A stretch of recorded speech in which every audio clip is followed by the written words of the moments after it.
ഇതുകൊണ്ടാണ് ലോകം ചൈനയിലെ കൃഷിരീതി ലോകത്തിലെ മറ്റു രാജ്യങ്ങളെക്കാൾ ഏതാനും പതിറ്റാണ്ടുകൾ മുന്നിലാണെന്ന് പറയുന്നത്.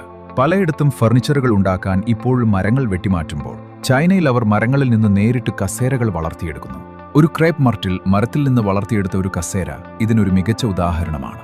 ഇത് തടിയിൽ നിന്ന് കൊത്തിയെടുത്ത ഒന്നല്ല, മറിച്ച് തുടക്കം മുതൽ തന്നെ ഒരു പ്രത്യേക രൂപത്തിലേക്കേക്ക് വളർത്തിയെടുക്കുന്ന ജീവനുള്ള ഒരു ചെടിയാണിത്. ഒരൊറ്റ കസേര മാത്രമുണ്ടാക്കാൻ 15 വർഷത്തോളം സമയമെടുത്തേക്കാം. എന്നിരുന്നാലും ഇതിന് ഏകദേശം 500 കിലോഗ്രാം ഭാരം താങ്ങാൻ കഴിയും. ഓരോ കസേരയും തികച്ചും അതുല്യമാണ്. ഇത് വെറുമൊരു ഫർണിച്ചർ മാത്രമല്ല, ഒരു യഥാർത്ഥ കലാസൃഷ്ടി കൂടിയാണ്. ഒരു വേനൽക്കാലത്ത് ഉച്ചതിരിഞ്ഞ് ഇളം കാറ്റേറ്റ് ജീവനുള്ള ഇതുപോലൊരു കസേരയിലിരുന്ന് ചിന്തകളിൽ മുഴുകുന്നത് ഒന്ന് സങ്കല്പിച്ചു നോക്കൂ.